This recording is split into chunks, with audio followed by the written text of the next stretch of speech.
Perfecto. Bueno, muy buenas noches. Bienvenido, Ali. Ali Siles es el invitado internacional de este conversatorio titulado Políticas Públicas, Violencias y Masculinidades. Esta es una clase abierta del Diplomado en Políticas Públicas con enfoque en atención de la violencia hacia las mujeres. Este diplomado forma parte de un proyecto que está impulsado por el colectivo Rebeldía, la Red de Salud de las Mujeres Latinoamericanas y del Caribe y ONU Mujeres. Está principalmente pensado para funcionarias y funcionarios públicos de 4 municipios de Santa Cruz, Cuatro Cañadas, San José de Chiquitos, Concepción y San Javier, que ya están pues casi terminando el diplomado y en el marco del cuarto módulo, del cual Marianela Díaz es docente, estamos organizando este ciclo de conferencias internacionales. Hoy abrimos. Les voy a pedir por favor que procuren silenciar sus micrófonos. Gracias. Y bueno, hoy día abrimos con el doctor Ali Siles de la UNAM México. Él es doctor en sociología por la Universidad de Manchester de Reino Unido, es maestro en ciencias sociales por la Flaxo México, licenciado en sociología por la UAM de México también y actualmente forma parte del Centro de Investigaciones y Estudios de Género de la Universidad de México. Muy buenas noches, Ali. Muchas gracias por tu presencia. Gracias también a Marianela por las gestiones. Y bueno, te damos la palabra. Tenemos como aproximadamente 40 minutos para una exposición, después una ronda de preguntas que será moderada por Marianela. Entonces, te doy la palabra. Buenas noches. Perfecto. Bueno, muy buenas noches. Muchas gracias, Daniela, por la presentación y también a ti y a Marianela por la invitación y a todas y todos y todes quienes anden por acá esta noche, tarde-noche. Bueno, yo estoy en la Ciudad de México, todavía es un poco de tarde, todavía hay luz y todo, entonces se siente más como tarde que como noche, pero ya estamos igual llegando allá. Bueno, como decía Daniela, actualmente mi trabajo, eh, sí, básicamente mi trabajo de investigación está enmarcado en el Centro de Investigaciones y Estudios de Género de la UNAM, y ahí yo estoy en un área de investigación que se llama Identidades y Estudios sobre la Subjetividad, y específicamente yo trabajo temas sobre hombres y masculinidades, y bueno, me invitaron hoy para platicar un poco acerca de pues este tema de manera un tanto más general, ¿no? Y buscar la forma de vincularlo de alguna manera también con pues justo este que es el interés de la mayoría de ustedes que están acá, ¿no? En el seminario, que es el tema de las políticas públicas, ¿no? Y dije, no, voy a compartir mi pantalla. Creo que ahí se ve ya, ¿verdad? Bueno, si la ven. Perfectamente. Perfecto, muchas gracias. Bueno, insisto, como para hablar un poquito sobre este asunto. Y bueno, a ver, hay varias como precisiones importantes, creo, de hacer. En primer lugar, bueno, yo, como decía, trabajo en un centro de investigación de estudios de género y, digamos, sí, el encuadre teórico, el marco teórico desde el cual abordamos esta problemática o este tema, esta temática, es precisamente desde los estudios de género, digamos, entendidos estos como un campo muy amplio, muy interdisciplinario, ¿no? Incluso transdisciplinario, en el que pues participan un montón de personas desde diferentes perspectivas teóricas, sobre todo, y disciplinares, pero bueno, con una idea común epistemológicamente para pensar el género como punto de referencia, ¿no? Y lo digo esto porque existen distintas maneras digamos, de hablar de temas o de problemas, etcétera, donde están involucrados o están en el centro, ya sea como actores o como, digamos, protagonistas, los varones u otras personas que de alguna manera encarnan masculinidades, ¿no? O de alguna manera son identificadas como personas masculinas, ¿no? Entonces, insisto, en su gran mayoría los varones, pero no exclusivamente. Pero bueno, y hay diferentes posturas, digamos, desde donde esto se aborda, pero yo claramente lo quiero abordar desde una perspectiva de género y en particular una perspectiva un tanto crítica también. digamos, no dando nada por sentado, ¿no? En este sentido, bueno, vale a lo mejor la pena repasar la idea de género que hoy tenemos afortunadamente ya mucho más diseminada, digamos, eh, y como entendemos el género hoy día desde más de nuestro sentido común y que por diferentes canales y por diferentes vías llega, por supuesto, a un montón de otros espacios, tanto al académico como al de la política pública, en fin, al de la administración, el gobierno, etcétera. Tendemos a pensar en el género como una diferencia más bien de orden cultural y psicológico, digamos, como decía, entre mujeres y hombres, y que esta diferencia está basada entre una distinción del corte biológico, digamos, ¿no? Entre lo que pensaríamos como macho y hembra o hembra y macho de la especie humana, ¿no? Y insisto, esta es una definición que está como muy bien establecida, pero que en los últimos años, en las últimas décadas, digamos, ha estado de diferentes formas, pues discutida y, digamos, de alguna manera cuestionada, ¿no? Y hemos encontrado que es hasta cierto punto problemática por diferentes razones. En una primera instancia, porque está basada en una dicotomía, ¿no? Es como muy binaria, es decir, se piensa en la especie humana, digamos, dividida en dos grandes grupos, y todas las personas tendríamos que caber en uno o en otro de estos grupos. Y si bien esto puede ser a lo mejor el caso para muchas y muchos de nosotros, bueno, eso desafortunadamente no captura la experiencia de muchas otras personas que también, digamos, experimentan el género, pero de maneras distintas, es decir, no completamente masculinas, no completamente femeninas, de manera que pensamos, hoy tendemos a pensar más en términos de una especie de continuo, ¿no?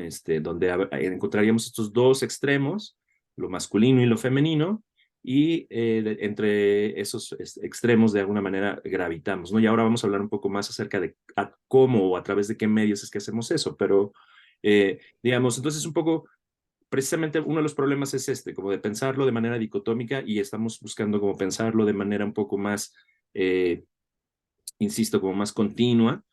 Y luego, por otro lado, también es que hace un énfasis muy grande en la diferencia, y esto también puede ser problemático porque ha dado lugar a confrontaciones, de alguna manera, a posicionamientos como muy, sí, un poco excluyentes, digamos, ¿no?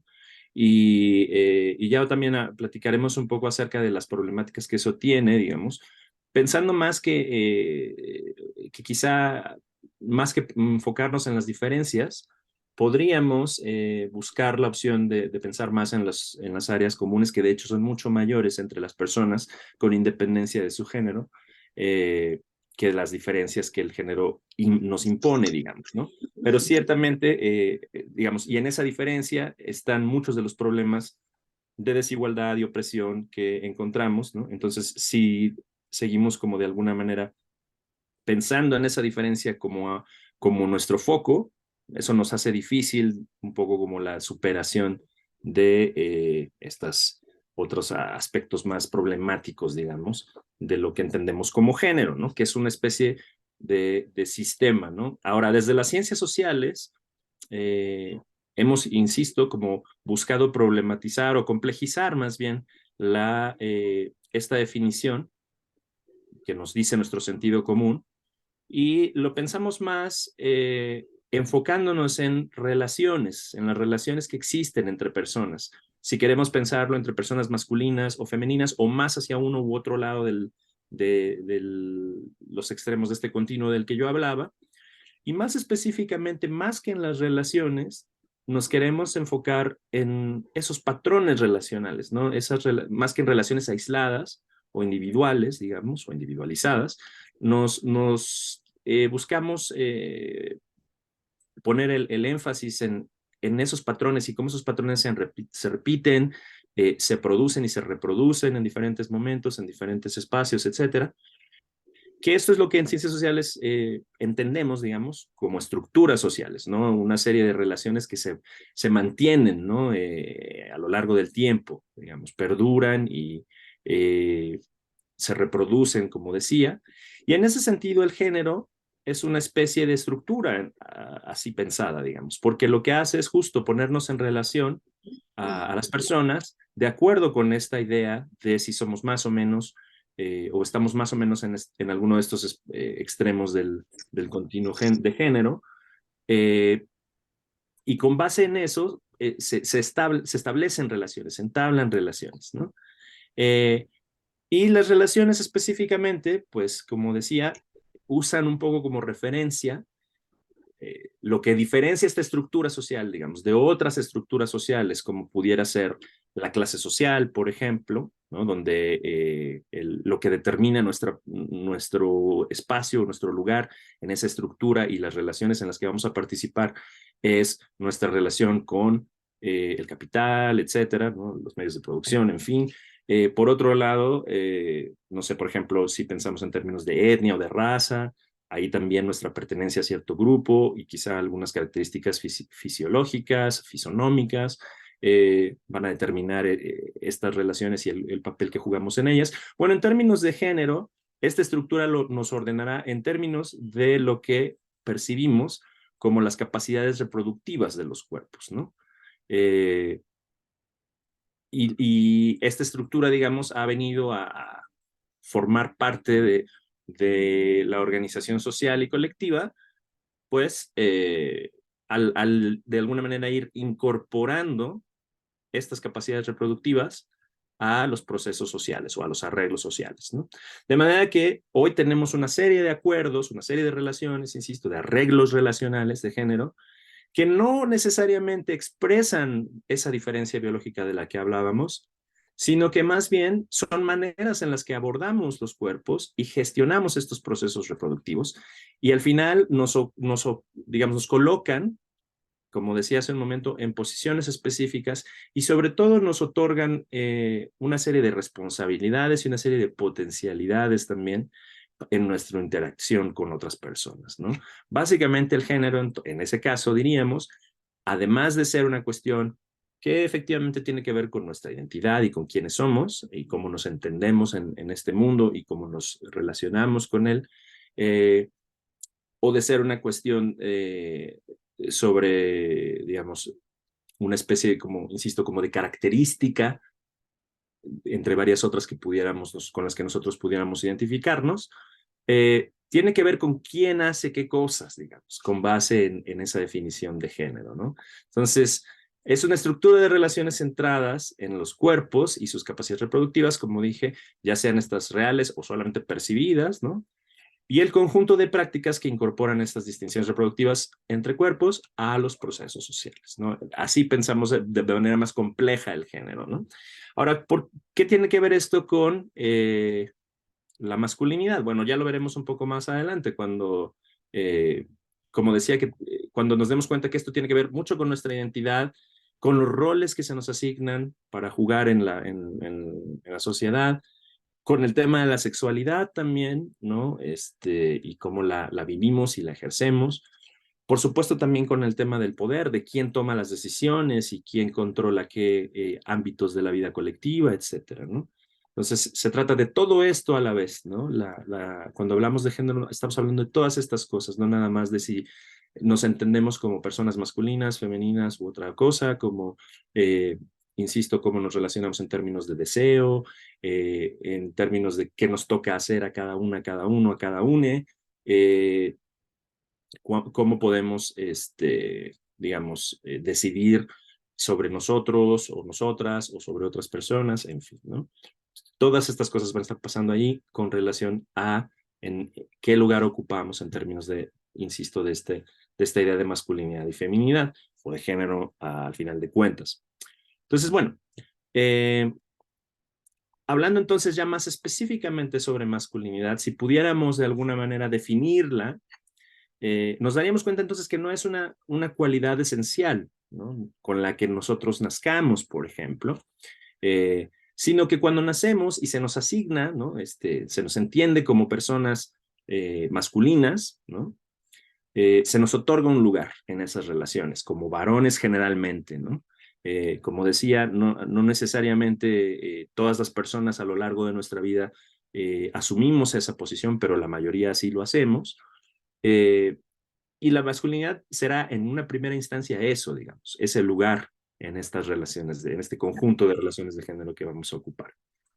Pero por otro lado, y esta es una definición que nos hace la socióloga australiana Raewyn Connell, o nos propone la socióloga australiana Raewyn Connell, de la masculinidad. Entonces, no solamente es una posición en esas relaciones, sino también las prácticas, y esa es una cuestión clave de esta definición. Es decir, las cosas que hacemos o no hacemos para ocupar ese espacio en el género o esa posición en el género. Y en un tercer momento, también la masculinidad son los efectos que dichas prácticas tienen, tanto en la experiencia corporal de cada uno, la personalidad de de la gente finalmente también, y también, por supuesto, la cuestión cultural, digamos, ¿no? Es decir, lo que se entiende colectivamente como masculino o femenino. Yo, por ejemplo, aquí colocaba esta imagen, ¿no? Donde, por ejemplo, lo que se observa es una indumentaria. No hay un cuerpo como tal, digamos, pero esta indumentaria la tenemos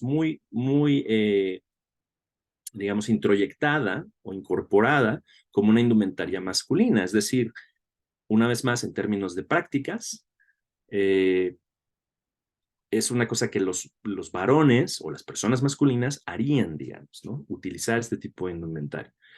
Y eso tiene efectos en términos, como, insisto, como tanto individuales o corporales, como en términos de la personalidad de quienes la aportan, y en términos culturales, de que son símbolos que reconocemos como masculinos, digamos, ¿no? Lo que nos muestra que la masculinidad va más allá de solo, o que no está solamente en el cuerpo, sino que está en toda una serie de significados culturales también, de los cuales la indumentaria es solo un ejemplo, pero por supuesto están muchas otras prácticas como pueden ser el lenguaje, el trabajo, la práctica de la sexualidad, incluso del deporte, en fin, un montón de otras prácticas que son marcadores de masculinidad en muchos sentidos, ¿no? Entonces, bueno, cuando hablamos de masculinidad, pues hablamos entonces de este tipo de cosas. Ahora, ¿cómo ir relacionando esto con la idea de, digamos, más grande de este marco como que del seminario, que es el de digamos, el tema del cómo desarticular estos sistemas patriarcales, por ejemplo, que han dado lugar a una serie de dinámicas, en fin? Bueno, esto creo que tiene que ver con la relación que lo masculino o la masculinidad tiene con cuatro elementos fundamentales. Por un lado, lo que entendemos en el, digamos, en el lenguaje de los estudios de género y sobre todo en el de la intervención e incluso del activismo en torno a estos temas, como machismo, ¿no? Es decir, la expresión simbólica, una vez más, de la superioridad de lo masculino sobre lo femenino. Digamos, una especie de degradación de lo femenino y una especie de exaltación de lo masculino en términos, además, muy estereotípicos, ¿no? Que atribuyen, ¿no? Una vez más en esta lógica dicotómica y diferencial de la que yo hablaba un principio, justo eso, ¿no? Diferencias que parecieran esenciales entre hombres y mujeres o entre masculinidad y feminidad, que de alguna manera apuntalan, como decía, una visión pues de subordinación, ¿no? Por supuesto, esto está relacionado también con el sexismo, con digamos, otro concepto que es este de sexismo, que tiene que ver con justo favorecer en términos muy prácticos y del día a día a las personas percibidas, digamos, como identificadas plenamente con el sexo masculino, ¿no? Y la limitación de oportunidades, sobre todo, y de derechos de las personas no masculinas, digamos, ¿no? También está relacionado con el tema de la misoginia, que es más allá de una exaltación solamente de lo masculino, es directamente un rechazo abierto y declarado contra lo que entendemos como femenino, específicamente, digamos, encarnado por la idea de mujer o mujeres, ¿no? Entonces, un rechazo hacia las mujeres y hacia a lo que podríamos entender como feminidad en ese sentido. Y por supuesto también está el tema de la homofobia, que es digamos, un poco la combinación de del tema de la masculinidad en términos corporales, por un lado, con el asunto del deseo y la sexualidad, que tiene que estar heteronormada, es decir, la masculinidad es por antonomasia, al menos tradicionalmente, en su versión más hegemónica, como solemos decir, eh, digamos, heteronormada, y por lo tanto hay un rechazo hacia todo lo no heteronormado, no heterosexual, toda forma de deseo, de expresión de expresión de género inclusive, que se pueda leer como no heteronormada, es rechazada y también de alguna manera queda vedada, ¿no? Eh, entonces, digamos, la masculinidad tradicional, ¿no? Por decirlo, por utilizar una expresión que entendamos como más fácilmente, que, insisto, también a veces se puede conocer como, o se llega a pensar como hegemónica, como dominante, etcétera, guarda una relación muy estrecha con estos principios, digamos, ¿no? Con estos conceptos. Eh, Aunque no son necesariamente lo mismo, ni necesariamente la, la, la conforman, digamos, porque además es otra cosa interesante también. Ustedes habrán notado que en el título, tanto de la sesión como de la presentación, hablábamos de masculinidades en plural, ¿no? No solo de masculinidad, ¿no? Y justo la idea de hablar de masculinidades en plural eh, tiene que ver con esto, digamos, con identificar que hay una versión de la masculinidad más bien hegemónica, más bien predominante, que también de alguna forma va subordinando y va marginalizando otras maneras de vivir la masculinidad que no se ajusten a esa norma, ¿no? Porque, digamos, esta masculinidad tiene esta tendencia homogenizante. Pero por supuesto, la vivencia de lo masculino, como de lo femenino también, es mucho más variada y está además entrelazada, ¿no? Con otras formas de existir en el mundo, digamos, ¿no? Eso es mucho más compleja que solo eso, porque una persona no solamente se define siendo masculina o femenina, sino que también, incluso, como decía hace un momento, podría rechazar, ¿no? Correrse de ese binarismo y decir, yo pienso que no, me entiendo y me siento como una persona que no cabe en ese binarismo, pero además hay un montón de otros órdenes, ¿no? También, o estructurantes de la experiencia de las personas, como decía hace un momento, de manera que las personas pueden también vivirse y formar parte de otras colectividades, como puede ser su clase social, su raza o etnia, un grupo etario, una adscripción cosmogónica, cosmológica, una religión, en fin, ¿no? Un montón de otras digamos, como decía, configuraciones de la práctica colectiva o de la existencia colectiva que van a dar lugar a diversas formas de masculinidad, ¿no? Y esto nos abre varias posibilidades porque nos permite pensar en que la masculinidad no es algo que está dado ya previamente, sino que dada su naturaleza construida, se puede construir de maneras diferentes, ¿no? De maneras alternativas que quizás se desarticulen de este tipo de problemáticas como de las que estoy ahora hablando, ¿no? De estos principios que hasta ahora han sido fundantes, desafortunadamente, en la masculinidad, como la entendemos más tradicionalmente, como decía, ¿no? Entonces, bueno, también y desafortunadamente, otro elemento que ha estado central, digamos, en la conformación de esta masculinidad dominante ha sido el de la violencia, ¿no? Eh, eh, el vínculo entre masculinidad y violencia es, digamos, es bastante, está bastante bien establecido, digamos, por la literatura sobre hombres y masculinidades. Y de hecho yo en los últimos años he estado trabajando en un proyecto de investigación sobre masculinidad o masculinidades en el contexto universitario, aquí en la Ciudad de México, específicamente en la UNAM, que es donde yo trabajo, Y bueno, aquí me gustaría a lo mejor compartir algunos de los como hallazgos preliminares de esta investigación, en la que justo estuvimos explorando como la experiencia de estudiantes en la universidad en torno a la violencia desde, digamos, desde que comenzaron su carrera en el sistema educativo, ¿no? Y una de las cosas que encontrábamos era justo esta, que este vínculo entre masculinidad y violencia se reconoce muy, muy pronto, cuando uno es muy joven, los varones lo reconocen muy pronto en sus experiencias, eh, aunque no lo tienen tan consciente, digamos, es decir, se dan cuenta que ser varón en muchos sentidos, en muchas ocasiones los va a llamar a entrar en contacto con formas violentas de estar, ¿no? Y de ser y de interactuar.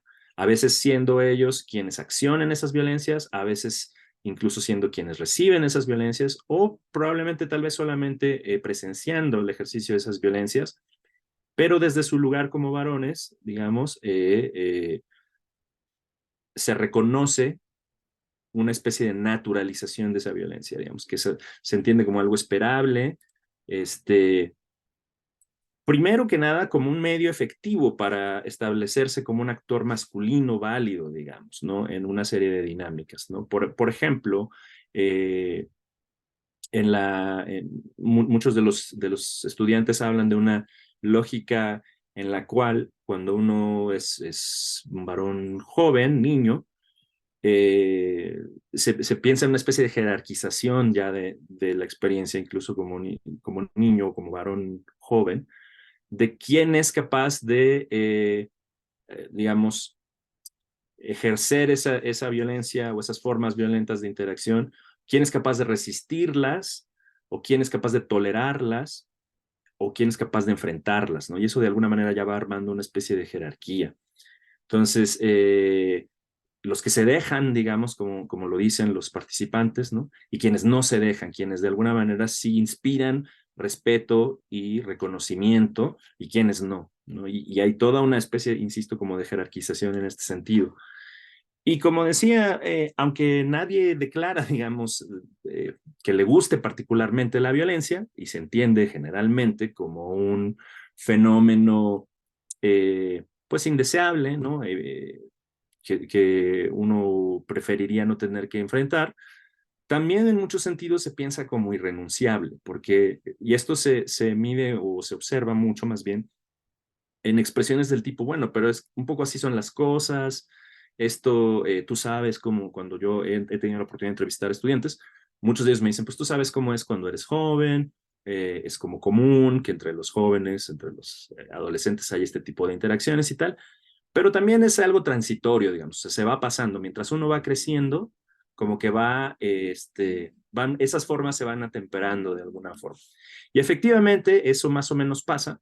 Lo que me parece que es interesante es que la idea de que la violencia fue un elemento formador de lo masculino y por lo tanto es un elemento al que se puede recurrir en otros momentos porque ha mostrado su eficacia, etcétera, aun cuando las formas cambien, eso sí permanece, digamos, ¿no? Las formas de mostrar la violencia o de desplegar la violencia van cambiando según los contextos, según las edades, pero lo que permanece es esa idea de que una forma de, una vez más, reafirmar la posición en la jerarquía es a través del ejercicio de la violencia, ¿no? O de un posicionamiento frente a ella, cuando menos, si yo no soy quien la tiene que ejercer, por lo menos no la denuncio, por ejemplo, ¿no? Sino que la asumo como un medio válido. Este, y esto tiene que ver con formas de negociación con la violencia, digamos, ¿no? O sea, a lo mejor yo no necesariamente todo el tiempo, constantemente me estoy comportando de maneras violentas como persona masculina, pero un cierto nivel de rudeza sí es esperado e incluso podríamos decir que demandado. Es decir, si uno no participa de ciertas formas de violencia, incluso eso se puede llegar a penalizar de alguna manera, ¿no? Se puede llegar a, de alguna manera, sancionar. Como decía, un poco otra forma de negociar con ello es decir, bueno, sí es desagradable y puede ser difícil, pero de alguna manera es transitorio y no hay mucho más que hacer, de manera que solamente hay que tolerarlo, ¿no? De alguna manera y navegarlo, digamos, ¿no? Y como decía, también algunas veces lo que suele hacerse más bien es hacer una especie de uso instrumental de la violencia, ¿no? Porque como se ha visto, como decía, que actuar de maneras violentas, y esto sobre todo en los años escolares, sobre todo con los varones con los que yo tuve la oportunidad de trabajar, eh, esto se manifiesta sobre todo en la forma de acoso escolar o bullying, como también se le suele llamar, ¿no? Que tiene que ver con el uso del lenguaje, con agresiones físicas, eh, etcétera, digamos, a veces también con agresiones verbales, ¿no? O amedrentamientos emocionales, etcétera, pero que incluso violencias de tipo económico y tal, que en su momento se llegan a vivir, ¿no? También más adelante, pero que, como decía, de alguna forma a veces se viven como necesarias, o al menos, si no necesarias, cuando menos eficaces, ¿no? Para mantener ese estatus masculino, ¿no? O sea, si alguien me reta a una pelea, yo no puedo decir que no, participo de la pelea, porque, digamos, eso me resta estatus como persona masculina. Y entonces eso, o sea, una vez más, y ahí se ve la articulación, como decía, de lo masculino con estas otras elementos de los que hablaba hace un momento, como la homofobia o la misoginia o el machismo, ¿no? Decir, bueno, eres un cobarde, eres un marica, ¿no? Eres un niñito, una niñita, en fin, ¿no? Todo lo que no se debe ser siendo una persona masculina, ¿no? Y claro, y entonces a veces cuando eso se ve en disputa, pues esa es una manera eficaz de intentar mantener ese estatus a través de formas violentas o inclusive de maneras, algunas personas las caracterizan como casi como preventivas, digamos, ¿no? Para que eso no llegue a pasar, yo voy periódicamente restableciendo o reafirmando mi estatus masculino a través de diferentes acciones, ¿no? Muchas de ellas, insisto, involucrando violencia, ¿no? Y por supuesto, también existe hay una serie de códigos, ¿no? Una serie de límites y parámetros, ¿no? Lo cual se nota cuando las personas hablan de, bueno, a veces siento que en esta ocasión a lo mejor me pude haber pasado de la raya, a lo mejor fue un poco más allá de lo rudo que debía ser, pero una vez más, o sea, hay como estar buscando una especie de balance, ¿no? Por supuesto, sobre todo esto tiene que ver con otro tipo de normatividades, como pueden ser las institucionales, ¿no? Por ejemplo, cuando esto le pone en aprietos serios a la persona en términos de su permanencia en la institución escolar, por ejemplo, o incluso en términos de la legalidad, ¿no? Bueno, por supuesto, estos también son parámetros a los que hay que observar, pero incluso no formales también existen algunos, ¿no? Como que en ciertos momentos eh, se debe de mediar, ¿no? Entonces, bueno, esto, digamos, otra vez, un poco como en términos de esta gran idea de la que hablábamos de que, bueno, una vez más, la masculinidad es una especie de posición en una estructura jerárquica que se tiene que mantener, que se puede ver amenazada y que de alguna forma tiene que ser defendida, ¿no? Eso en términos de la posición. En términos de las prácticas, a través de las cuales eso se logra, bueno, la violencia es una de ellas, desafortunadamente, y eso tiene implicaciones en la experiencia de las personas y en términos colectivos y culturales, en estas asociaciones de las que hablaba, ¿no? De lo masculino con formas de misoginia, de machismo, de sexismo o de homofobia, por ejemplo, ¿no? Entonces, bueno, y esto tiene también que ver con, ¿cómo decirlo? Con cómo los varones, eh, a pesar de ser, digamos, de ocupar una posición en muchos sentidos privilegiada en la estructura de género, esto no implica necesariamente que no haya costos para ellos de participar de estas dinámicas, ¿no? Los hay y aparecen en forma de malestares a veces, ¿no? Como decíamos, cuando el estatus masculino se ve, por ejemplo, desafiado, pues eso genera ciertos malestares. O cuando los varones se perciben incapaces de cumplir con esos mandatos masculinos, también eso genera malestares, ¿no? Y entonces las violencias se van volviendo forma de expresar y gestionar esos malestares, ¿no? Como decía, igual en conexión con estos otros eh, principios de expresión de la violencia eh, masculina, ¿no? Ahora, pensando más específicamente en términos de la política pública, ¿y qué áreas podríamos buscar atender? Digamos, ya hablamos un poco como de manera más general o de manera un poco más amplia sobre, bueno, las dificultades, o más abstracta, más que amplia, más abstracta sobre las dificultades que genera esto. Bueno, pensémoslo más específicamente, como decía, en términos del malestar o lo que se ha tendido a llamar como los malestares masculinos por participar desde esa posición y con estas lógicas, ¿no? Bueno, la Organización Panamericana de la Salud, por ejemplo, ha propuesto este concepto de pensar a un varón como una especie de tríada de riesgo, ¿no? Que puede representar un riesgo hacia las mujeres y hacia las niñeces, digamos, en el sentido de, bueno, de diferentes formas, ¿no? Por ejemplo, hacia las mujeres, por supuesto, a través de la violencia física y sexual específicamente, pero bueno, también, por supuesto, en términos de salud, por ejemplo, a través de la propagación de enfermedades o de infecciones de transmisión sexual, lo mismo con el asunto de la violencia, lo mismo hacia las niñeces, ¿no? E incluso a través del asunto de la paternidad no responsable o ausente, digamos, eso también genera como, o vulnera de alguna forma a mujeres y a niñas, niños, niñas, ¿no? Entonces, ahí hay, digamos, esa masculinidad así concebida o así vista como la hemos planteado hasta aquí, pues representa ese riesgo, digamos, ¿no? Luego, por otro lado, también representa un riesgo hacia otros hombres, ¿no? Específicamente hacia masculinidades que, como también las llama Connell, por ejemplo, subordinadas, como pueden ser las masculinidades no heteronormadas, una vez más, hombres, por ejemplo, con prácticas o expresiones sexuales no heteronormadas, pueden ser estas homoeróticas o de algún otro tipo, hacia las expresiones de género también no binarias o no heteronormadas, como pueden ser las personas trans, las personas no binarias, en fin, ¿no?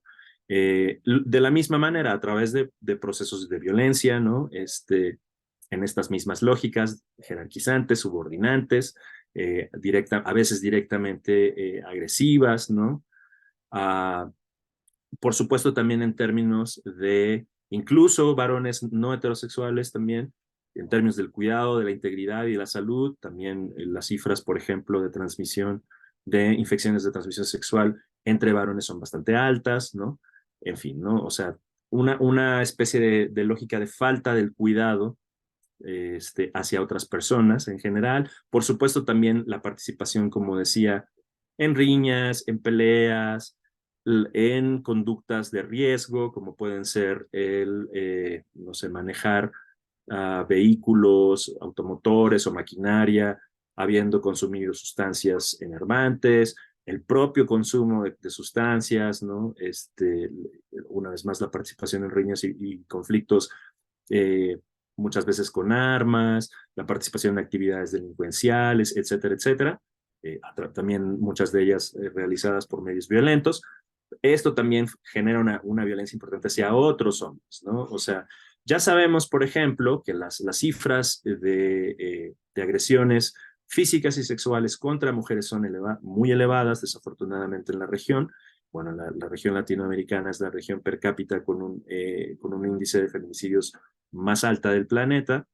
Lo mismo pasa contra las infancias, contra las niñeces, y en un gran porcentaje, variando de región en región, digamos de país en país, pero en la región ronda el 90% de personas que cometen estos actos son personas masculinas, varones la mayoría de ellos, ¿no? Por otro lado, entre varones también, eh, igual en la región, por ejemplo, por citar un dato, en la región centroamericana, por ejemplo, más del 85% de las víctimas de violencia homicida son varones también, ¿no? A manos de otros varones. Entonces, en este sentido también ahí se ve esta cuestión del riesgo hacia otras personas o hacia otros varones. Lo mismo las agresiones contra personas género diversas, sexo diversas. En México, por ejemplo, los datos son de que arriba del 50% de personas que se adscriben como LGBTQ o más han sido víctimas de violencia en razón de su orientación sexual, ¿no? Entonces, y muchos de ellos varones también, ¿no? Entonces, bueno, también está eso. Y después la cuestión de la violencia hacia sí mismos, ¿no? Los varones como factor de riesgo para sí mismos, ¿no? Como decía una vez más, relacionado con la falta de cuidados en términos de salud, de la integridad física, la participación en actividades de riesgo, el abuso, uso y abuso de sustancias, etcétera, etcétera. También, por citar otro ejemplo, arriba del 80% o alrededor del 80%. Esto es a nivel mundial, pero bueno, lo mismo ocurre en la región latinoamericana por ejemplo, las muertes por suicidio son de varones y también aún al interior de las muertes por suicidio, las que tienden a estar relacionadas con métodos mucho más violentos, mucho más contundentes, son las de los varones también, ¿no? Entonces, y por supuesto están todos los temas de salud, como decía, arriba del 80% de las personas que fuman, por ejemplo, y que tienen problemas de salud derivados del tabaquismo son varones, en fin. De las primeras 30 causas de muerte a nivel mundial, unas 27 de ellas están relacionadas con problemas que presentan mayormente los varones, como pueden ser problemas cardíacos, accidentes de tránsito, una vez más operación de máquinas o vehículos bajo la influencia de sustancias o el uso de armas de fuego, en fin. Entonces, digamos, para resumirlo un poco, este último punto en particular, este dato también es contundente y también es un dato de la Organización Panamericana de la Salud, de que 1 de cada 5 hombres en la región no llega a cumplir 50 años debido a problemas relacionados directamente con esta configuración masculina o de alguna u otra forma relacionados con esta configuración masculina. Entonces ahí tenemos un montón de como posibles rutas a seguir uh, para pensar cómo y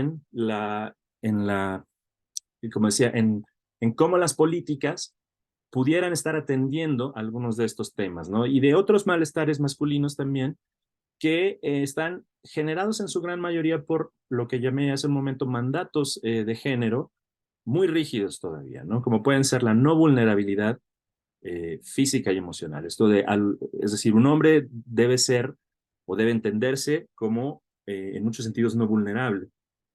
Y esto hace que tome conductas de riesgo, por ejemplo, o que no cuide de su salud física o salud incluso emocional. El tema de la resistencia, ¿no? El hombre aguanta, no se queja, eh, en fin, ¿no? El tema también de la autosuficiencia, si no es que el de la proveeduría para sí mismo o para otras personas en su núcleo, digamos, y, de alguna manera no buscar, en muchos sentidos, trabajar colectivamente o satisfacer necesidades en términos colectivos, sino generalmente por sí mismo. O el tema de la hipersexualidad, ¿no? Esta cuestión también de la actividad sexual constante, incluso arriesgada, etcétera, etcétera, ¿no? Entonces, todos digamos, estas áreas nos sugieren un montón de problemáticas donde podría haber acción, una vez más, de política pública, que desafortunadamente en la mayoría de los países en la región latinoamericana no tenemos impulsadas de manera estatal. En algunos casos existen desde organizaciones más de corte activista o de la sociedad civil, etcétera, pero en la mayoría de los casos no existen políticas focalizadas en estos problemas específicos, teniendo a los hombres como al centro, digamos. A los hombres, quiero decir, pensados como sujetos de género, es decir, pensados en esta lógica en la que hemos intentado como retratarles, ¿no? Durante esta charla.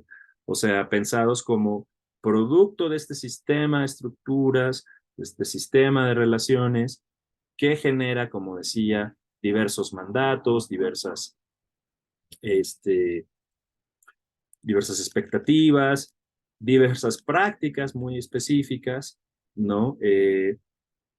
Que digamos, se materializan en conductas de riesgo, como decía, ¿no? Y de este riesgo tripartito o de esta triada de riesgo, tanto para las mujeres como para las niñeces, tanto como para otros hombres y, por supuesto, para los varones en sí mismos. o para las personas masculinas en sí mismas.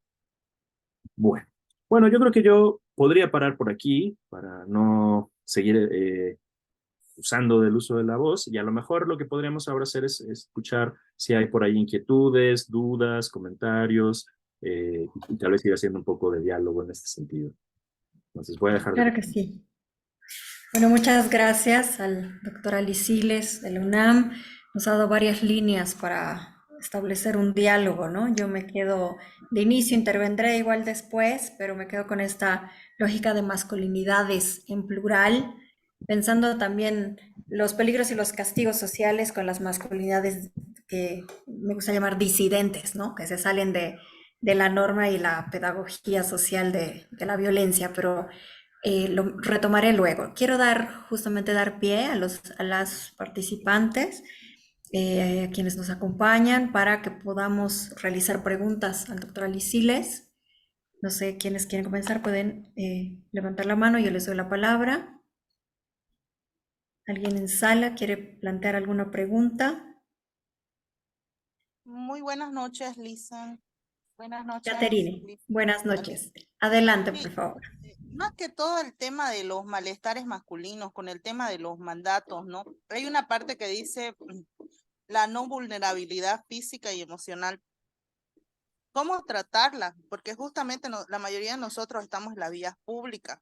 Yo he tenido una parte de experiencia, si bien la violencia generalmente es efectuada por un hombre hacia una mujer,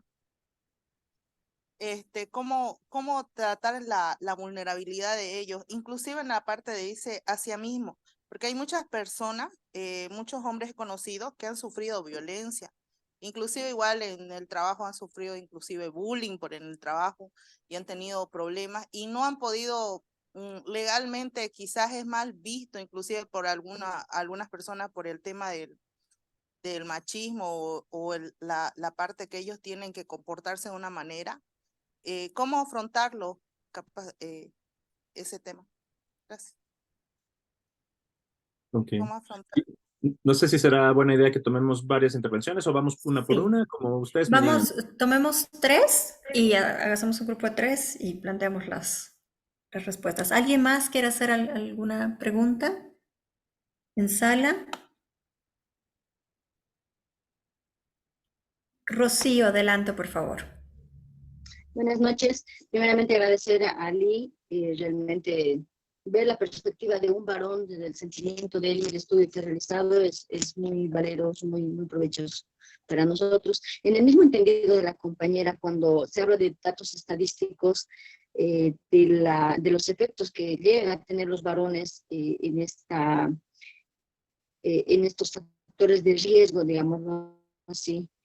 A mí me alarma, ¿no? Cuando hablamos de un 80% de muertos o personas, varones que han fallecido por temas de suicidio. Y me lleva a analizar el tema de que también puede ser la construcción de esa supresión de los sentimientos, ¿no? De que los puedan expresar desde la niñez, desde la infancia, ese espacio de que es válido ser vulnerables, es válido decir que no está bien todo, que es válido para ellos llorar sin que tengan que pasar todas esas fases que obviamente sí lo pasan, como lo ha mencionado, ¿no? El querer formar parte de o buscar la aceptación de otros pares, el tema de demostrar la hombría o la masculinidad a través de la fuerza y demás, pero a través de los estudios que él ha realizado, ha podido ver este tema de los factores en la infancia, cómo los podemos trabajar también, que es algo que nos gustaría dar mayores luces en el trabajo que realizamos a diario. Muchas gracias, Rocío. ¿Alguien más en sala quiere plantear alguna pregunta? Buenas noches, doctora. Al Adelante. doctor Ali también, una consulta.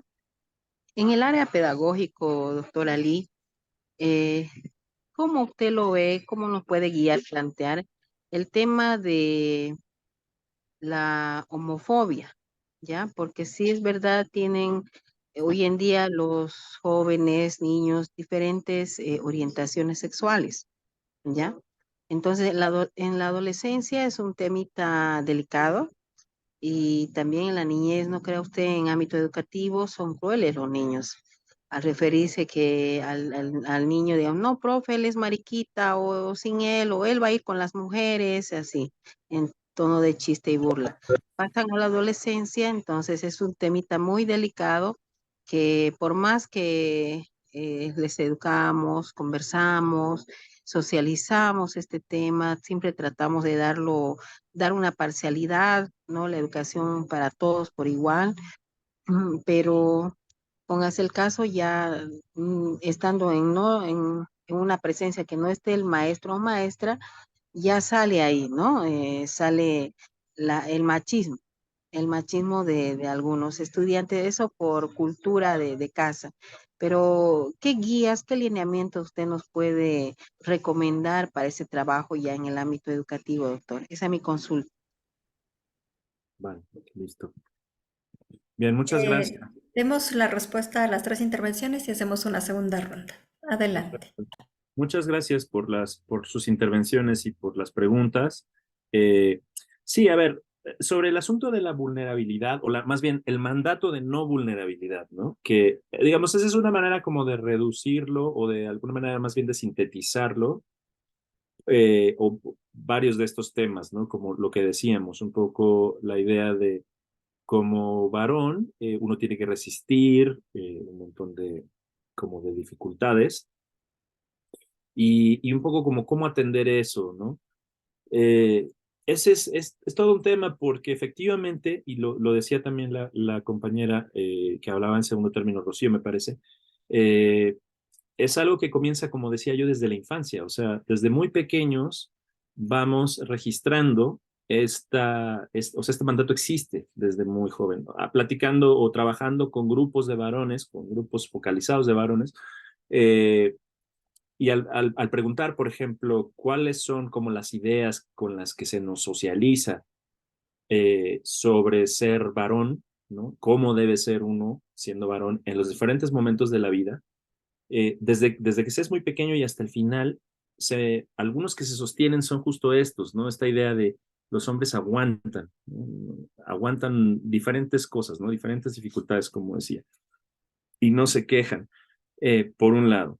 Y luego, por otro lado, está el asunto, como decíamos, de que vivimos en contextos efectivamente muy violentos, ¿no? De manera que la violencia, que de por sí es vista como útil, como, digamos, la violencia también es otra cosa. Digamos, la violencia tiene su propia lógica. No es una cosa, eh, por eso no es necesariamente sinónimo de masculinidad o al revés, ¿no? No es que la masculinidad sea sinónimo de violencia, sino que la lógica de la violencia, digamos, colabora muy bien con la lógica masculina de subordinación, ¿no?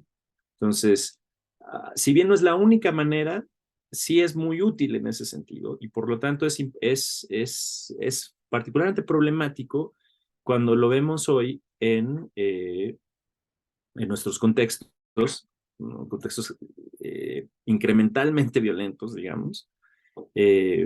¿Cómo hacer, digamos, para desarticular eso, ¿no? Entonces, lo pienso, por ejemplo, respecto del asunto de lo que la compañera respecto de cómo, por ejemplo, digamos, este mandato de masculinidad como de no vulnerabilidad también puede llegar a tener implicaciones en la propia salud de los hombres mismos, sobre todo en términos de salud mental, por ejemplo. Pero para no hacerme bolas, digamos, lo primero, sobre el tema de cómo atender estas vulnerabilidades. A ver, hay diferentes formas en las que, como decía yo, desafortunadamente no tenemos una política en la mayoría de los países en Latinoamérica estatal de atención a esos problemas así de esta manera, con este enfoque. Pero hay iniciativas, ¿no? Que sí han funcionado, que se han puesto en marcha en diferentes espacios.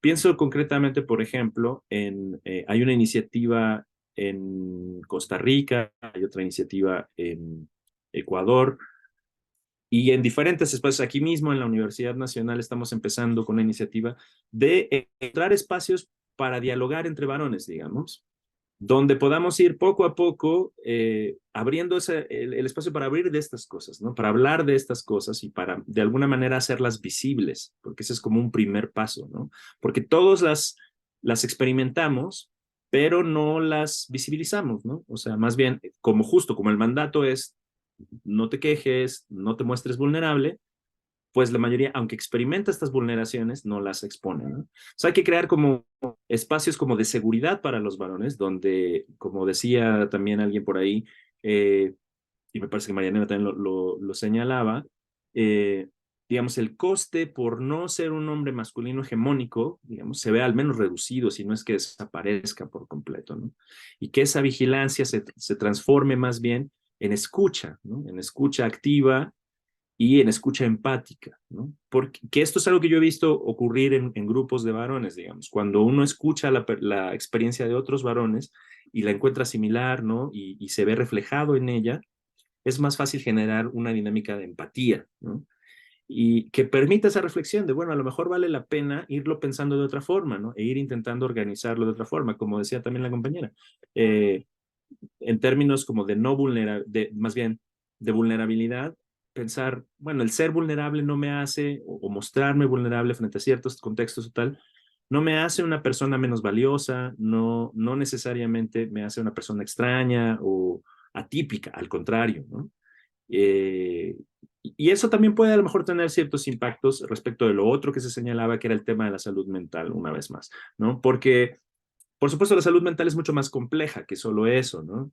No nada más tiene que ver con si los varones hablan de sus problemas o no, o incluso si se atreven o no a pedir ayuda, ¿no?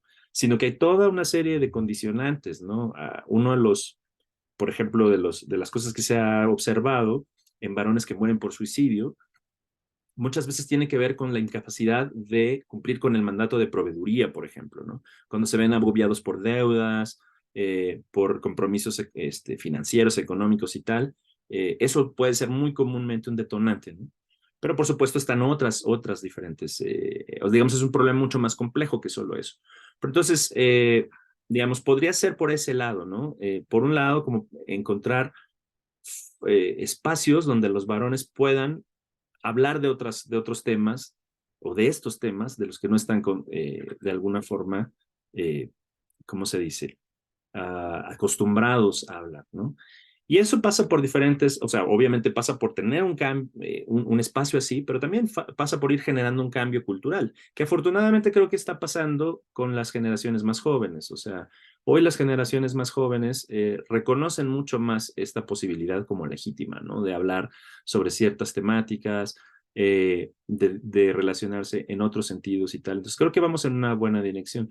Pero siempre habrá, yo creo que digamos, el elemento reflexivo funciona mucho mejor en diálogo con otros varones, con otros pares, ¿no? Entonces, sí es importante ir como buscando esos espacios de varones, para varones, que no necesariamente se vuelvan separatistas, digamos, ¿no? O sea, no tienen por qué excluir completamente a las mujeres, pero que sí de alguna forma les ayuden a los varones como a, insisto, como a encontrarse, identificarse en las experiencias de sus pares, ¿no? Y eso, claro, tiene que ver con, como decía, con esto segundo, que es el tema de la estabilidad emocional y pensarlo una vez más como en esto. Creo que estos tres, como decía yo, esta triada de riesgo, se puede atender desde ahí también, digamos, desde pensar en uno como parte de una problemática común entre varones, ¿no? Y pensar en cómo podríamos entre todos ir dialogándolo, irlo trabajando, pero sobre todo eso, como reconocernos como no aislados, sino como parte de esta construcción, ¿no? Y eso también tiene mucho que ver con lo último que señalaba la compañera respecto del tema de la homofobia, o de sí, en general de la homofobia, o de otras, digamos, formas de rechazo a lo no, a la no, a la transgresión a la heteronorma, digamos, ¿no? Que claro, o sea, a ver, también es un tema estructural justo, ¿no? O sea, existen hoy políticas también, la mayoría de ellas en formas de reglamentos o de leyes, que de alguna manera buscan garantizar los derechos de las personas género diversas, sexo diversas. Y ese es un buen indicador, digamos, ¿no? Pero también pasa por una transformación de tipo cultural, digamos, en la que, digamos, se desarticule una vez más esta idea de masculinidad muy ligada con la homofobia, muy ligada con el machismo, con el sexismo, etcétera, etcétera, ¿no? La misoginia, en fin. Entonces, y yo creo que, digamos, no es como que haya un elemento que lo vaya a solucionar, ¿no? Sino que tiene que ser, digamos, una cosa como conjunta, ¿no? Tanto como en prácticas educativas, como en prácticas, digamos, familiares o comunitarias, etcétera, etcétera, que de alguna manera promuevan formas inclusivas, digamos, o incluyentes de convivencia, ¿no? Y a respecto de esto, y esto también está relacionado un poco con la pregunta anterior, hay un autor mexicano también que se llama Guillermo Núñez, que él dice que, por ejemplo, en términos como de cómo los hombres aprenden o aprendemos a ser varones, una parte fundamental de esa socialización tiene que ver con, digamos, aislarnos de elementos de la experiencia humana que tendemos a percibir como más bien femeninos, ¿no? Por ejemplo, aspectos como la ternura, la dulzura, el cariño entre varones, claro, están estigmatizados justo como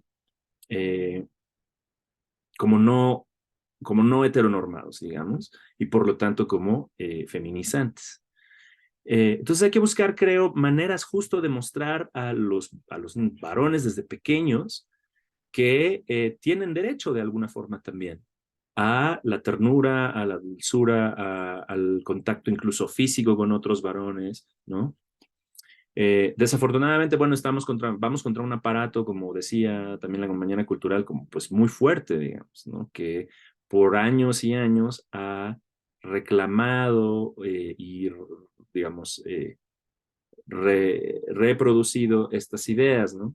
Entonces hay que buscar maneras de crianza, una vez más, no solamente educativas o en el ámbito educativo formal, sino en la crianza también en la familia y en la colectividad, ¿no? O sea, porque además, claro, las familias cada vez también hay una tendencia, creo, en los diferentes países en la región, en algunos más, en algunos menos, como a distanciarnos de las familias conyugales, ¿no?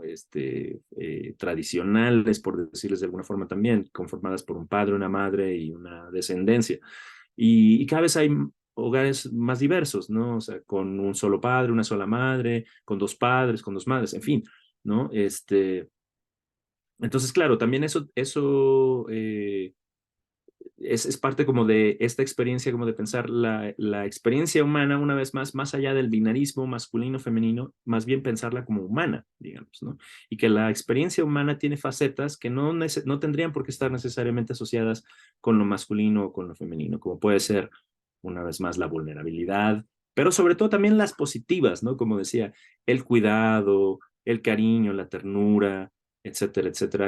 Hay una socióloga catalana que se llama Marina Subirats.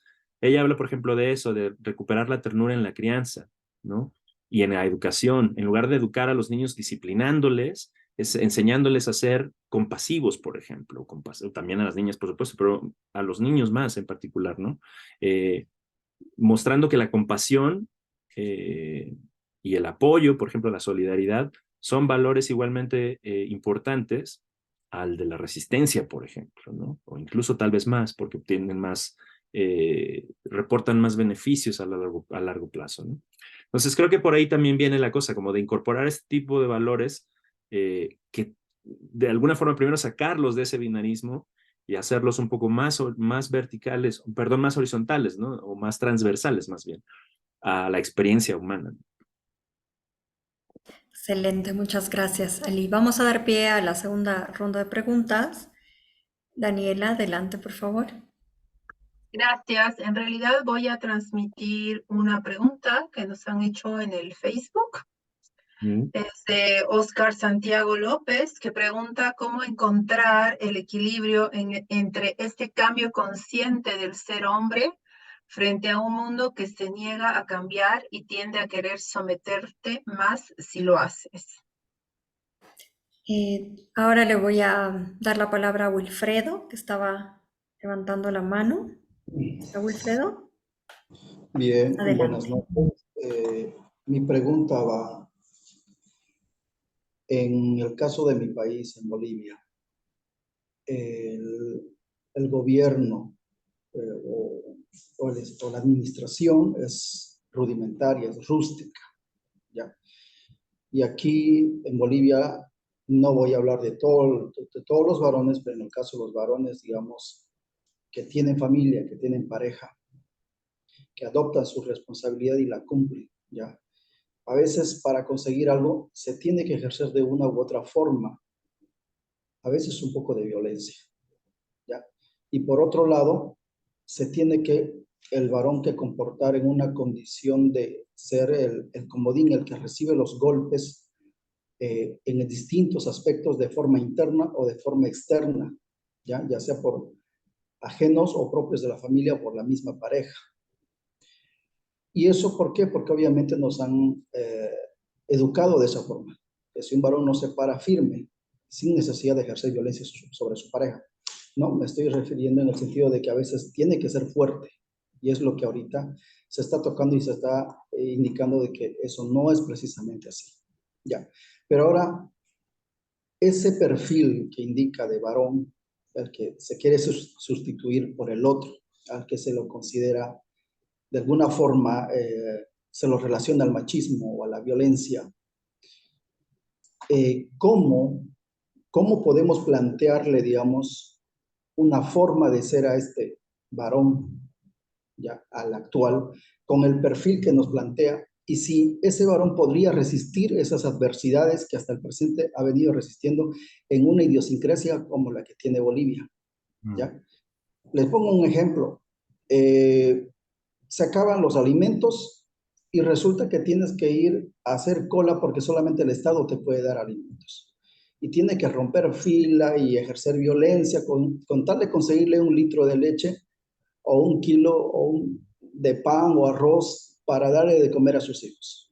Cosa que por lo general no lo hace el varón.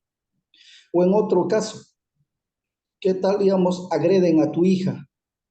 ¿Ya? De alguna forma estás tú en un lugar y de alguna forma tienes que ejercer violencia, no precisamente para poder golpearlo, ¿no? Simplemente a veces para hacer una pared para que no le llegue ningún tipo de agresión a tu hija.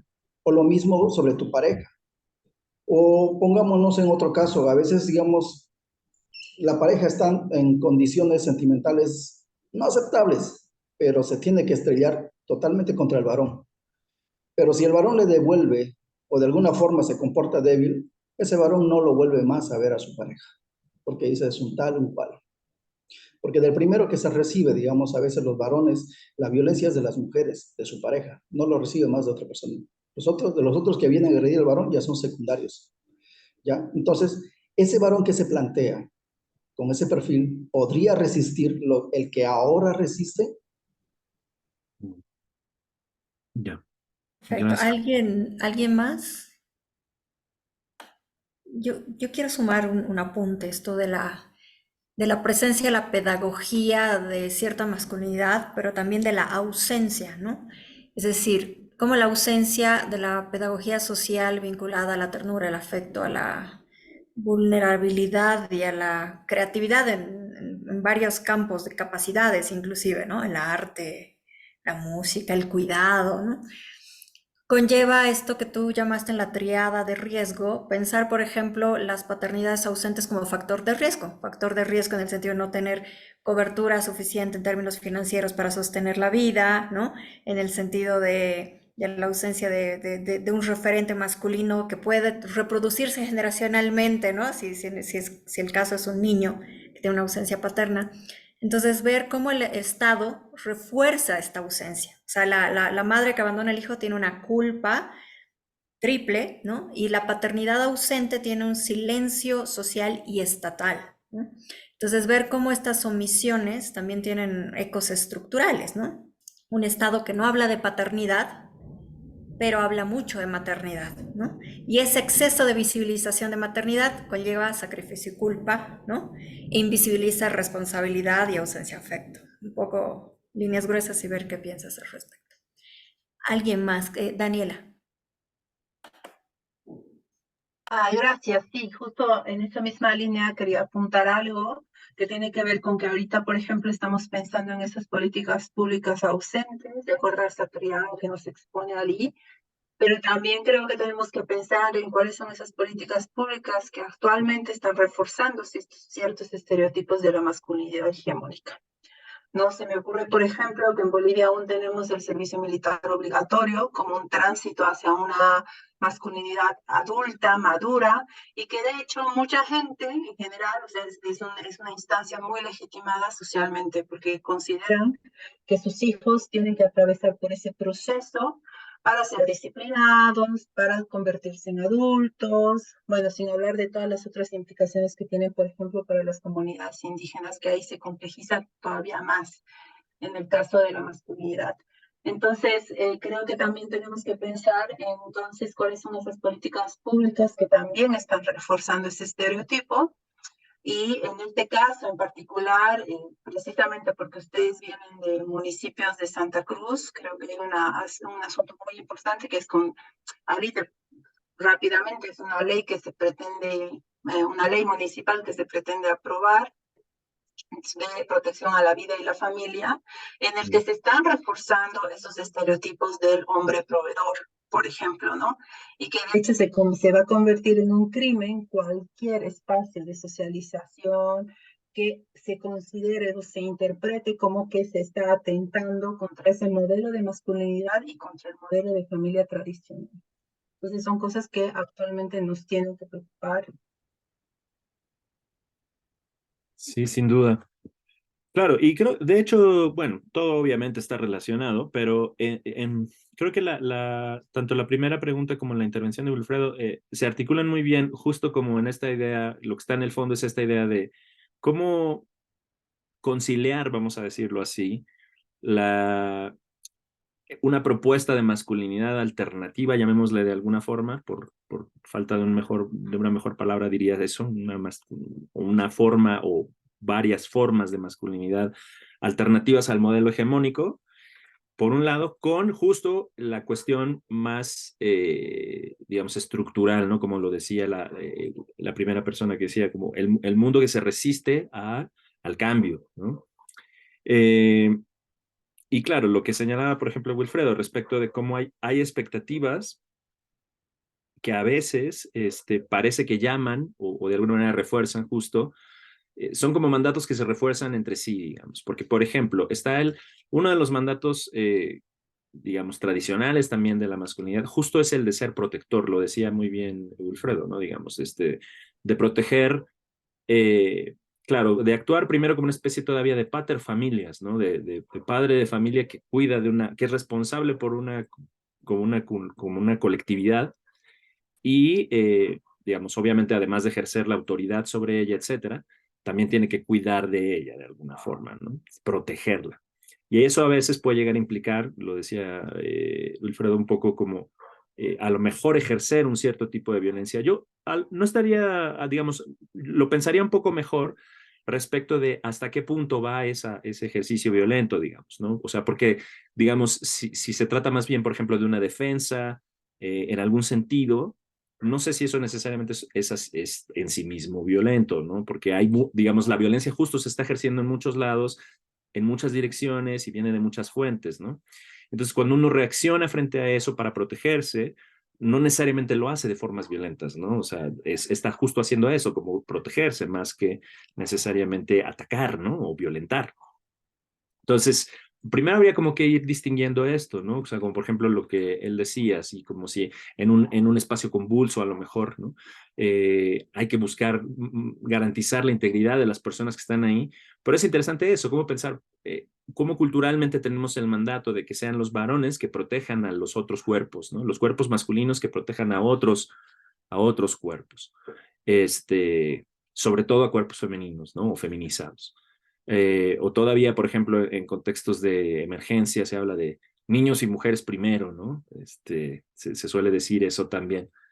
En fin, digamos, y la idea sería un poco como, ¿cómo se dice esto? Como, una vez más, cómo conciliar la idea de un varón que reconoce su propia vulnerabilidad, que de alguna manera incorpora a lo mejor elementos de a su actuar, a su práctica, que podríamos considerar femeninos y por lo tanto hemos considerado históricamente como débiles, ¿no? Dado que su mandato es el encarnar la fuerza. ¿Cómo hacemos para que combinen, digamos, estas dos formas? Bueno, yo creo que hay un elemento político importante que es el de dado que estos son mandatos, digamos, ¿no? Históricamente establecidos, la idea de la desobediencia a esos mandatos, creo que es digamos, una herramienta que puede ser poderosa, digamos, de pensar no tengo por qué actuar como se me ha dicho que tengo que actuar. Eso no quiere decir que voy a hacer ahora necesariamente lo contrario, ¿no? Por supuesto que no. Pero es más bien como pensar, si estoy viendo que este mandato en particular me va a implicar, por ejemplo, actuar en reproducir formas verticales de dominación, de subordinación, de violencia, a lo mejor puedo buscar alternativas a eso, ¿no?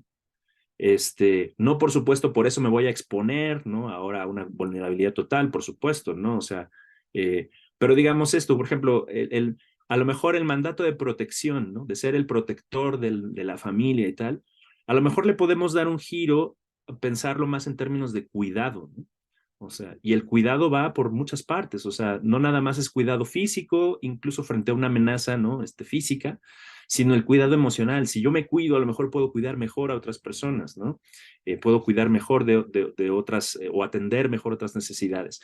O si incorporo a mi manera de ver y entender las circunstancias, los problemas, etcétera, formas que típicamente no he abordado. No sé, por ejemplo, también existe el mandato de racionalidad, ¿no? Sobre los varones, de pensar siempre práctica y racionalmente, y no pensar tanto en términos emotivos o, si se quiere, más subjetivos, ¿no? Entonces, a veces los hombres tenemos la idea de hay que resolver el problema, cuando a lo mejor lo que hay que hacer es como sentarse un momento con el problema, ¿no? Y asimilarlo y luego seguir nada más. Entonces, esto puede como dotar la acción y la práctica, una vez más masculina, como de diferentes dimensiones, de diferentes matices, ¿no? Que además también permitan, y aquí intentaría ligarlo con la intervención tanto como de Marianela como de Daniela, respecto de cómo responder justo a la lógica más estructural, ¿no? Que efectivamente sigue reforzando muchos de estos problemas, ¿no? Porque efectivamente, o sea, no sé, por ejemplo, lo que señalabas, Mariana, sobre el tema de la paternidad, ¿no? Claro, cuando pensamos que hoy día, en muchos sentidos, la paternidad, en algunos ámbitos de nuestras sociedades, etcétera, la idea de proveeduría o de paternidad se ha diversificado, ¿no? Y se trata más de no solamente ser un proveedor material, por ejemplo, sino de ser alguien que provea también cuidados, como decía, tiempo, etcétera. Pero de todas maneras, por ejemplo, pues lo que se legisla es que los hombres, a lo mejor que son acreditados como padres biológicos, aporten económicamente para el sostenimiento de sus hijas, hijos, hijas, ¿no? Y no se piensa mucho en lo otro, ¿no? Y hay padres que a veces también no tienen muchas posibilidades más que de hacer eso, porque por la propia dinámica estructural también no tienen más posibilidad que trabajar, digamos, y proveer para la materialidad de sus hijos, hijas, hijes, y eso no se reconoce también como cuidado. O sea, están un poco como los dos lados, ¿no? Entonces, creo que lo que está en el fondo es esta como manera muy rígida de pensar, específicamente como las categorías que todavía tenemos de pensar, que heredamos una vez más, como decía, de este modelo de familia, como lo decía Daniela todavía, pues ya hasta cierto punto pues superado, y además no necesariamente correspondiente con nuestro contexto histórico, geográfico, etcétera, ¿no? Por ejemplo, no sé, esta idea del salario familiar, por ejemplo, que es una idea de la revolución industrial, ¿no? Y de la modernidad occidental que llegó a nuestros territorios en América, por ejemplo, a través del proyecto colonial, ¿no? Y de modernización, etcétera. Bueno, eso es algo que hoy, incluso en el mundo más occidental y más desarrollado, está ya digamos, en crisis, ¿no? Porque las condiciones de producción y de trabajo, etcétera, son mucho más flexibles, mucho menos estables digamos, que lo eran en la época de la Revolución Industrial o los primeros momentos de la industrialización, donde a lo mejor una forma de producción y por lo tanto de remuneración y tal, centrada o organizada en torno a esta idea de un hombre proveedor funcionaba, pero hoy eso no funciona muy bien, digamos, ¿no? Porque ya las condiciones no están dadas y todavía lo seguimos esperando y como decía Daniela, eso está además cristalizado, por decirlo de alguna forma, o solidificado en políticas, en reglamentos, ¿no?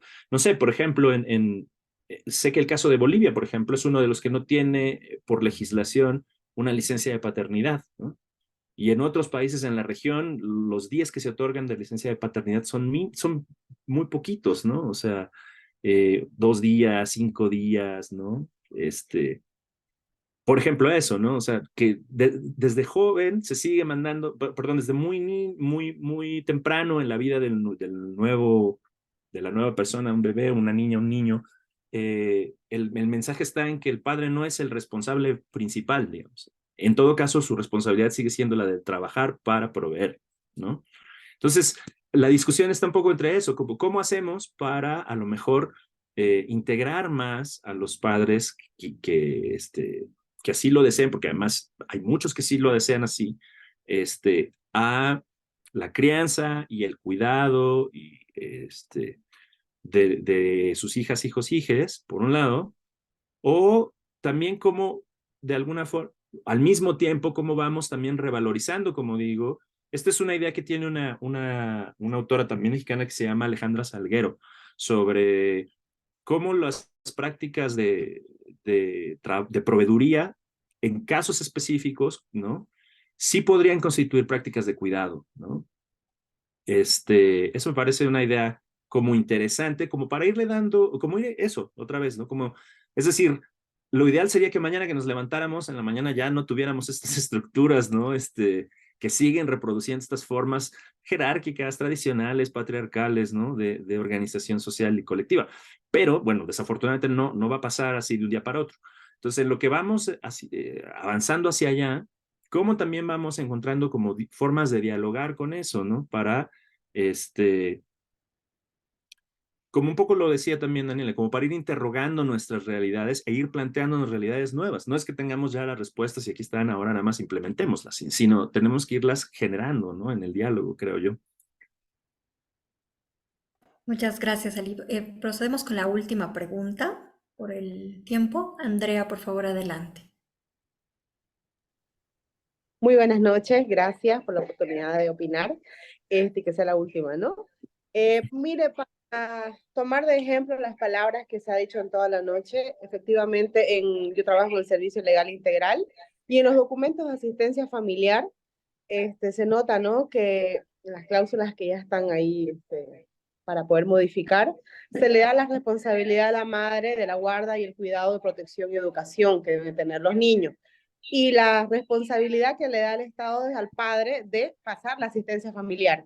Y muchas de las quejas que hay de parte de las madres es que los papás no van y visitan a los niños, no van y visitan, se conforman con solo pasar el dinero y legalmente nosotros no podemos obligarlos, o sea, no nos da la normativa para poder castigarlos mientras él cumpla con su asistencia familiar. Eso, si no cumple, tiene ahí la penalidad de la aprehensión y enviarlos a la cárcel.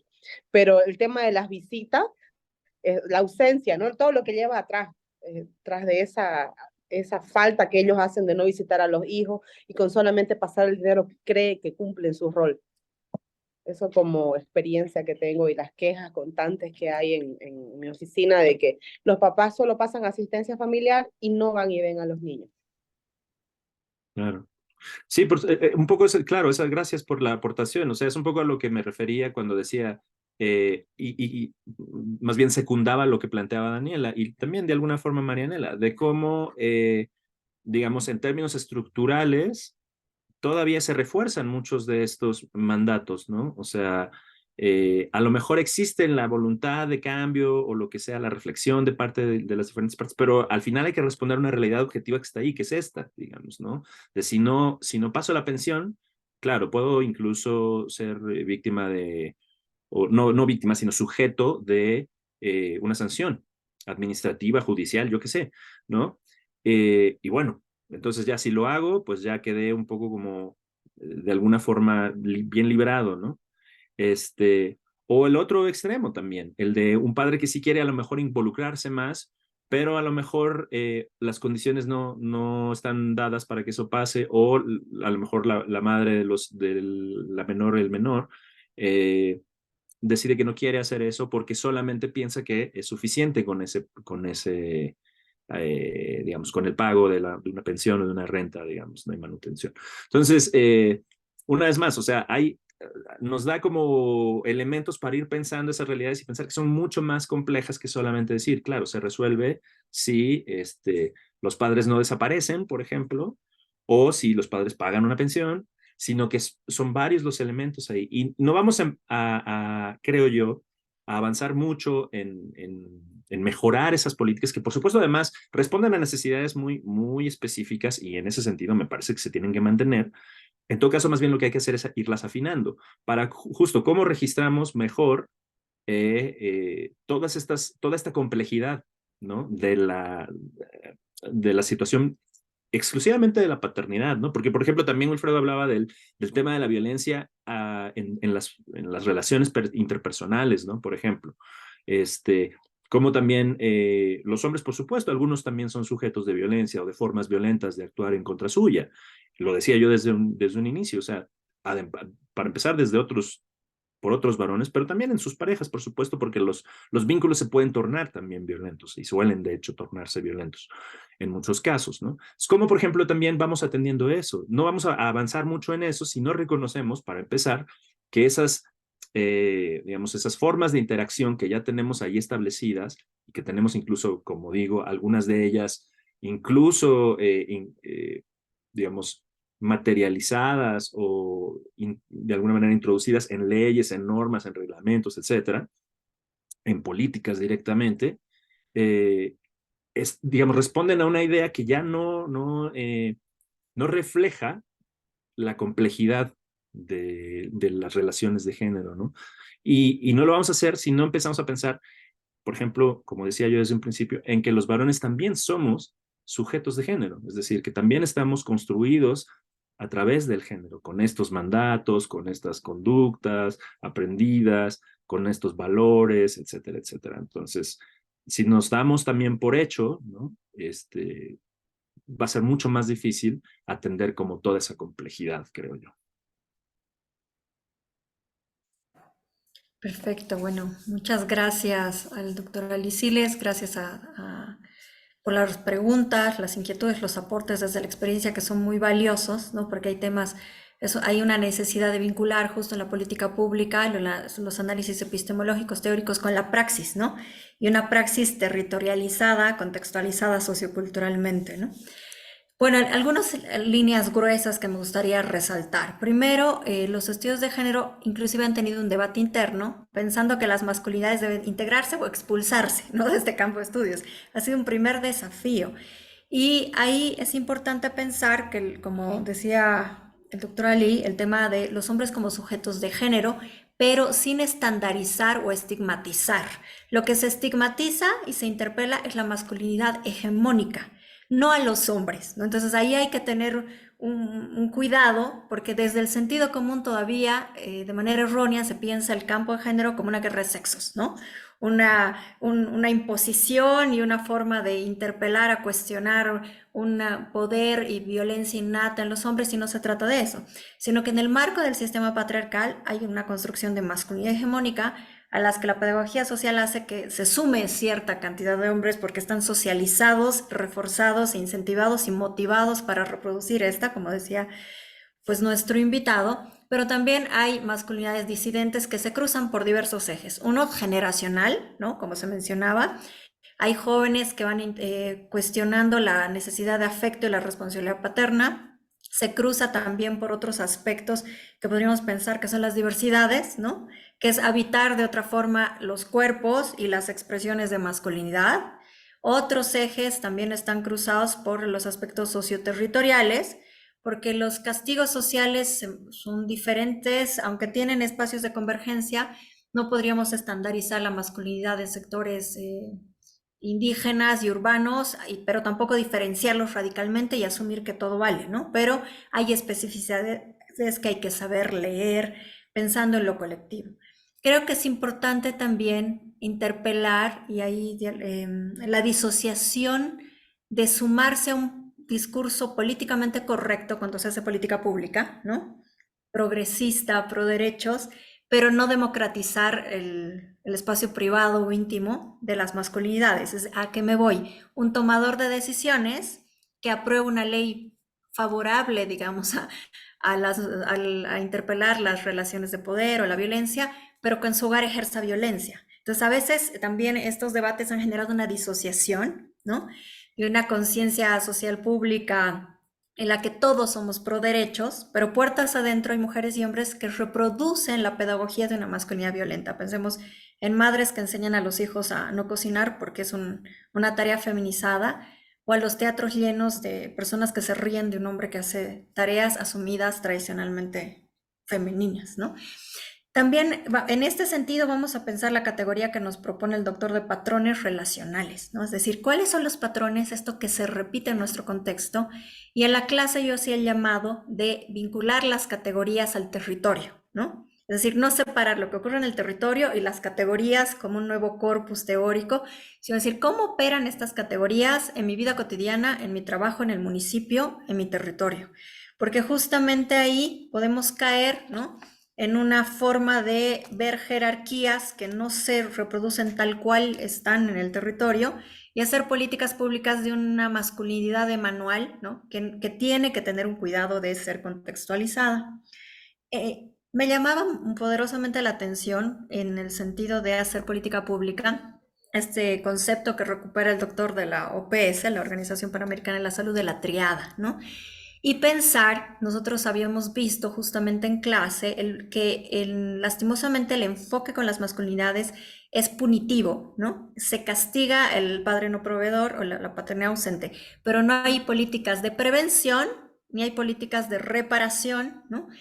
En prevención, pensar en todos estos cambios socioculturales que no son actitudinales ni vinculados a ser buen o mal hombre, ¿no?, o buena o mala persona, sino tener procesos planificados que observen problemas de patrones culturales y que prevengan justamente esto en la niñez, en la adolescencia, en la adultez, ¿no? Y que incorporen estos espacios de autoevaluación, autocrítica de los hacedores de política pública y de los sujetos que son destinatarios, ¿no?, o poblaciones objetivo de esta política pública. Entonces, creo que el campo de la prevención, tanto primaria, secundaria y terciaria, que para quienes nos escuchan, pues la primaria está dirigida a un aspecto más general de la población, ¿no? La prevención secundaria tiene que ver con identificar grupos vulnerables, y la tercera es cuando ya los casos de violencia se cometen para garantizar el que no se repitan.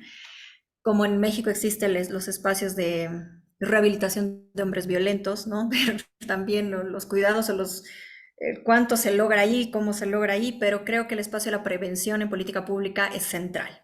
Y la reparación, pensando que cuando pensamos en masculinidades hegemónicas en su versión radical de violencia, marcan proyectos de vida, heridas de entornos familiares, ¿no? Y heridas del referente masculinidad. Pensemos que en un hogar violento puede haber un niño o un adolescente, ¿no? Que tiene un referente de una violencia radical que puede ser profundamente herida y cuestionada. Entonces, el tema de reparar tiene que también pensar en elementos vinculados a las emociones, al arte, a que toquen las emociones de estos niños cuyo referente masculino ha sido herido, inclusive con la muerte, porque pensamos en las políticas de los niños huérfanos, ¿no? De las víctimas, niñas y niños de familias que han sido víctimas de feminicidio. Entonces, creo que es importante ver en la ruta de las políticas públicas varios de los aspectos que nos ha abordado y problematizado el doctor Ali.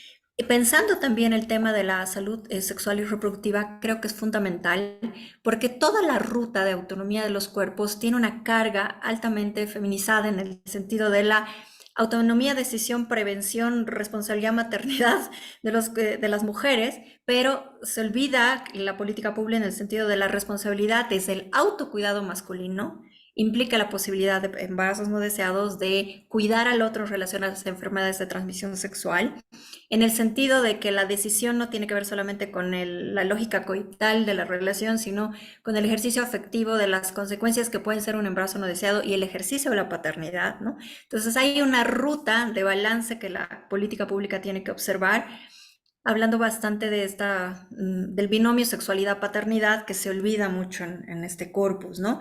Pensando en cuerpos, sexualidades y paternidades, que me parece una palabra bastante ausente. Ahora, también mencionaba el tema del poder, ¿no?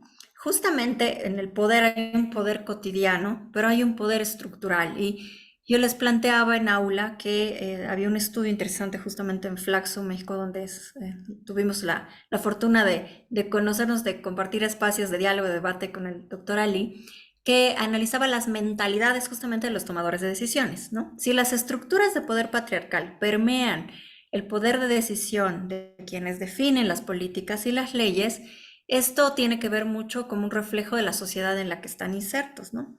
Es decir, aquí hay que cuestionar cómo el poder cotidiano se refleja en el ejercicio de poder, de nombrar, de normar, de planificar, ¿no? Entonces, tener un espacio de planificación es un espacio de micro o macro poder, dependiendo del nivel, digamos, de planificación, que puede generar condiciones estructurales que también deben ir acompañadas con espacios de medidas, ¿no? Que intervengan en las pedagogías sociales. Porque justamente el patriarcado implica violento, no todo, y al decir patriarcado, repito, no estamos hablando de todos los hombres, sino de quienes reproducen este sistema. Hay una pedagogía de la crueldad, como decía Rita Segato, pedagogía de la violencia, ¿no? En el sentido de castigar a los hombres que disientan de esto, ¿no? Y también hay una lógica de que el Estado castigue el único rol que se le reconoce como la masculinidad verdadera, ¿no? Esto de ser hombre de verdad va desde proveer hasta no poder llorar, ¿no? En nuestro contexto, desde el machito, machito no llores, ¿no? Desde esta frase cotidiana que viene de las madres, hasta el Estado que solamente tiene observación con las masculinidades, con aspectos punitivos y no con promover, por ejemplo, afectos o yo digo, aunque sea, inclusive espacios de creatividad que los insertan a otros espacios profesionales o técnicos, ¿no? Que se entienden no masculinos o no se reconocen aún como tales desde el sentido común. Entonces, con estas líneas, bueno, cierro agradeciendo, le voy a dar la palabra a nuestra coordinadora, pero justamente cómo hay aspectos que nos tienen que permitir pensar, observar problemas. O sea, el hecho de la ausencia de ciertos corpus teóricos no nos permite observar algo como problema. Como decíamos, las claves epistemológicas de naturalizar, de desnaturalizar y de visibilizar. El nombrar un problema, desde la política pública, es nombrar un problema público, dejar de pensar que son anécdotas y pequeños problemas privados y llevar, ¿no? a la agenda pública elementos que desde diversas aristas les vamos a dar espacios en la política, por tanto presupuesto, por tanto capacitación, por tanto interpelación, ¿no? Y justamente es este diálogo entre incidir en la vida cotidiana. Los problemas de género tienen que ver con sacar de los hogares, de los espacios, de las cuatro paredes, aspectos que están afectando la totalidad de los sistemas también a nivel estructural, en la salud, en la educación, la política y la economía. Entonces, con esas provocaciones que luego se verán reflejadas seguramente en los trabajos de nuestros participantes, agradezco nuevamente al doctor Ali, un placer, un gusto escucharlo, y le doy la palabra a nuestra coordinadora. Daniela, adelante, por favor. Muchas gracias, Marianela. Un excelente redondeo de los puntos centrales de la exposición de Ali. Y bueno, simplemente agradecer el tiempo del doctor Ali Siles, su predisposición para participar de este espacio. Nos parece fundamental habilitar estos espacios que lleguen precisamente a la gente que está en la práctica, ¿no? Reflexionando sobre estos temas, como las funcionarias y los funcionarios públicos que hacen parte del diplomado. También pues quiero saludar a las personas que han estado siguiendo la transmisión por Facebook y a algunas de las estudiantes del diplomado en feminismos y luchas de mujeres en América Latina que también han sido invitadas y están participando de este conversatorio. Y recordarles que el miércoles y el viernes también a las 7 tenemos otros 2 interesantes conversatorios. El primero de políticas de los cuidados para la prevención de las violencias y el viernes migración y diversidades sexogenéricas. Entonces, bueno, les agradezco mucho una vez más Ali, y espero que esta sea solo la primera oportunidad de la que te tenemos presente en nuestros cursos de formación. Ojalá tengamos otros espacios de debate, de discusión. Y bueno, pues sí les voy a pedir que una vez cerremos la transmisión, si nos quedemos un ratito en aula para la foto grupal de rigor. Y pues nada, muchas gracias, Ali. No, de qué, muchas gracias a ustedes por la invitación y por las participaciones. Gracias, pues ya podemos tener la grabación y también la transmisión en vivo, gracias a Marcelo del CESU que nos está colaborando con eso. Y si les pido nos quedemos un cachito. Marianela, si me ayudas con la grabación.